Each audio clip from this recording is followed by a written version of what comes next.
Film School Dropout. Forget tuition.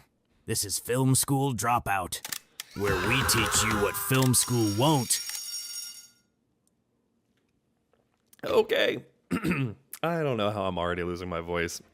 I haven't even live streamed in like weeks. But Film School Dropout. Yes, we're doing another one. This is where we take a widely believed industry fact and we dunk on it. I am 6'5". I will dunk on you. I'm terrible at basketball. A guy asked me yesterday at like 4:30 in the morning when I'm going out to take my dog out, you play basketball? No, dude. I was 160 pounds and 6'5", and I played lineman because I was so uncoordinated. Those were the good old days. Anyway, the Film School Dropout, here's the topic we're tackling this week. It's the idea that crowdfunding is free money. The fact is there are a ton of hidden costs and risks to raising cash online. Doesn't mean you shouldn't do it. I will probably, not the film it's in production right now, but my next film, I will probably be crowdfunding for it. I just, you just need to be aware of the costs before you get into it, and that's what we're going to talk to you about today. It is not just strangers Venmoing you money for your movie's budget. The platforms take their cut. The platforms that the platforms use take their cut, and it's like a classic case of it takes money to make money.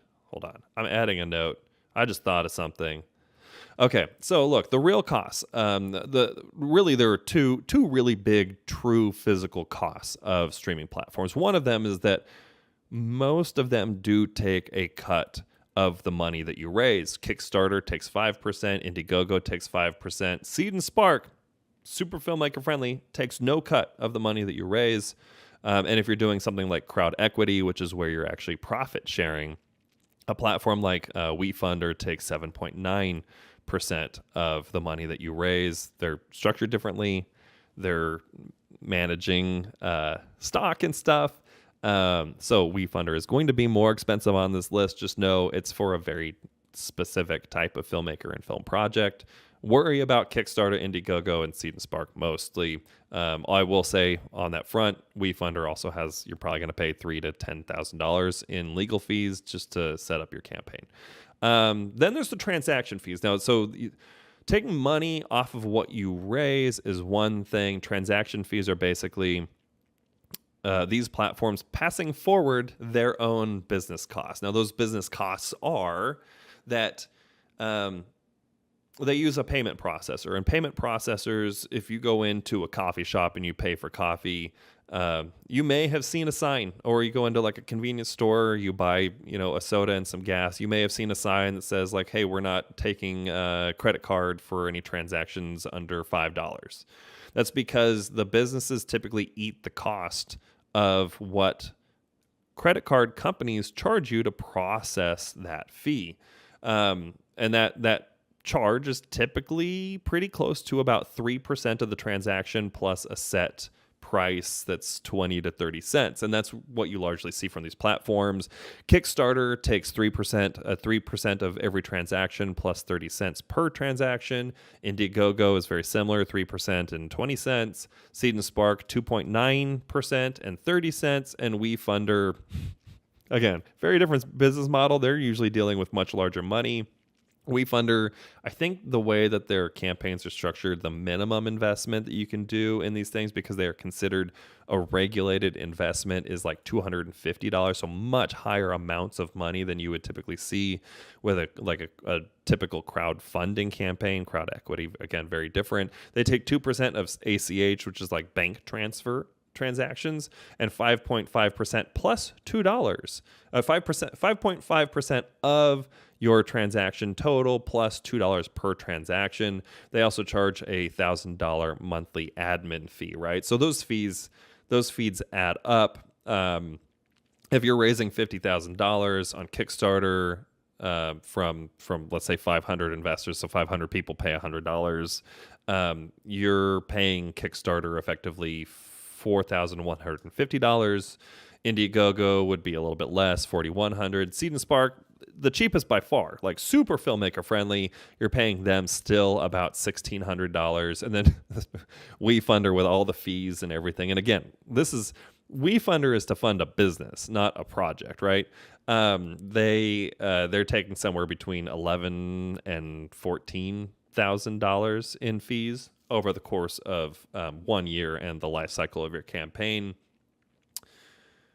But those are like the upfront monetary costs, right? There's also the amount of time that it takes, the sweat equity of running a crowdfunding campaign, right? You need to promote it, create content, you need to talk to investors, you need to do fulfillment of all the perks that you give, because that's a big part of this. Like, people don't generally just invest in a project, they invest in some of the perks that they get, whether it's signed postcards, digital streaming, physical copies, signed scripts. You have to do all the fulfillment, the t-shirts, hats, the purchasing of those products, the customization of them, the shipping and the fulfillment to the people that are buying them.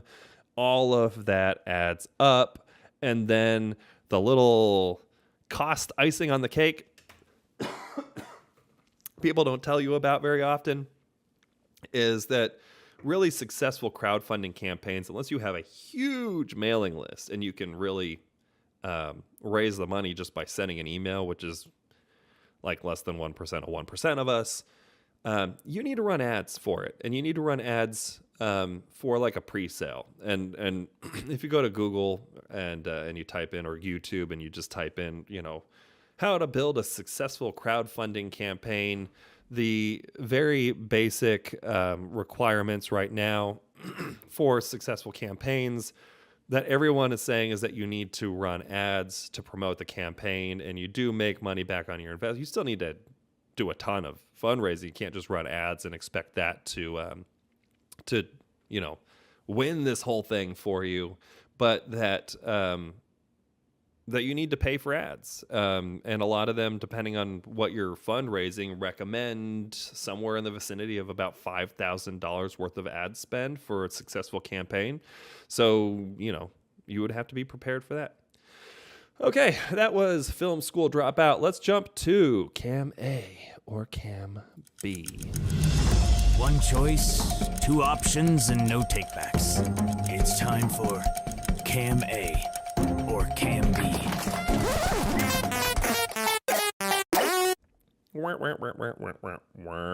Okay, so every filmmaker knows that the toughest part of making a movie is making choices. And in the film industry, the choices really never stop. So today, we are lining up two options, Cam A or Cam B, Cam A or Cam B, and deciding which one is the better cut.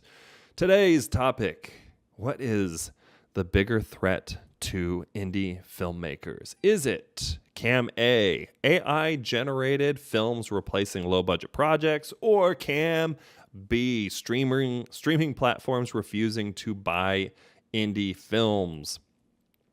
You might have an opinion. So do I. So look, AI, Cam A. God, why did Cam A have to be AI? Cam A, AI. Cam A, which is the idea that AI-generated films are going to replace low-budget projects. Here are the arguments for it, right? So tools like Sora do have the ability to generate scenes, and we have seen some examples of those. Peter McKinnon and Maddie Hapuja, if you're... oh, okay, that was fun. If you're familiar with them on YouTube, just did a short film where they cut into AI-generated scenes. Look, these things can do it. Like they can deliver a scene, that's for sure.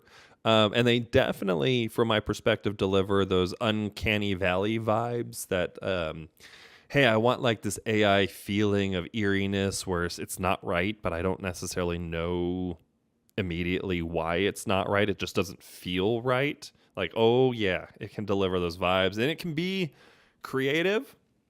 Without creatives, you can put in a prompt, and because it diverges or takes real liberties, you're going to get something that isn't necessarily what you asked for, and in some some eerie sci-fi horror type experiences, that might be what you're going for, but it is very much limited with the duration of what it can produce right now, which means that you're going to have problems with continuity. You're going to have problems with voice and speech lining up, because the speech has to be, speech like visual lining up, because those two things are generated in separate platforms. But yeah, like there are, you could generate part of a scene or even like a background of a scene on Sora for like $50. It's like $50 a month for the top service tier.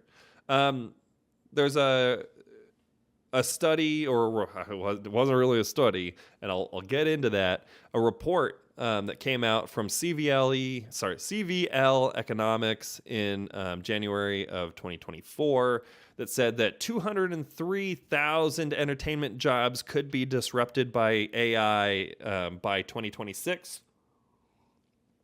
I just want to flag here.